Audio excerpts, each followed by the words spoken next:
খরার হওয়ার কারণে এই ধানের জমিতে তারা সেচ দিচ্ছেন সাবমার্সিবল দিয়ে। আমরা দেখাতে চাই প্রচুর পরিমাণ এই জমিতে পানি দিচ্ছে, সেচ দিচ্ছে সাবমার্সিবল। মানুষের যে স্বপ্ন বা তাদের যে আশা, সে আশার ফল তারা ঘরে তুলবে ধান।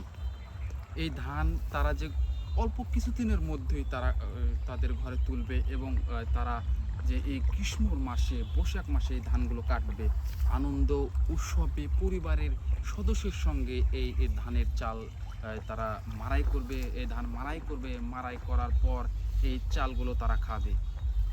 এত আনন্দ, এত উৎসব তারা উপভোগ করবে যখন এই ধানগুলো তারা মাড়াই করবে এবং মাড়াই শেষে পরিবারের মা বাবা ভাই বোন সকলকে মিলে উৎসব মুখর মিলে এই ধানগুলো খাবে।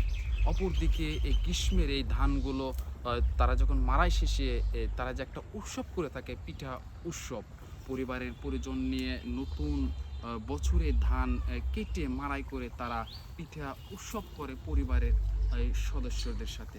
এই সেই ধানের শীষে প্রচুর পরিমাণ ধান ধরেছে।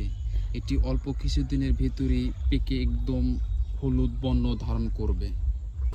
খরার হওয়ার কারণে এই ধানের জমিতে তারা সেচ দিচ্ছেন সাবমার্সিবল দিয়ে। আমরা দেখাতে চাই প্রচুর পরিমাণ এই জমিতে পানি দিচ্ছে, সেচ দিচ্ছে সাবমার্সিবল।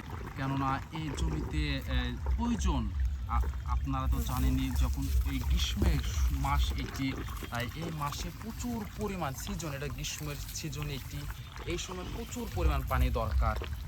জমির মালিক দিচ্ছে, এই সেচ দিচ্ছে পানি সাবমার্সি দিয়ে। এবং ধানের যে দৃশ্য, এই ধানগুলো অল্প কিছুদিনের মধ্যেই হলুদ বর্ণ ধারণ করবে, কাটবে অল্প কিছুদিনের মধ্যেই এবং হাসি দেবেন। এটি হাসি, কষ্টের হাসি। যখন পরিশ্রম করেছে সেই পরিশ্রমের ফল পাবে যখন এটি কাটবে।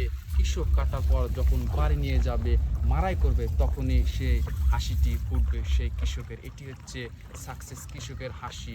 কষ্টের পরে এই ফলগুলো তারা বাড়িতে নিয়ে যাবে।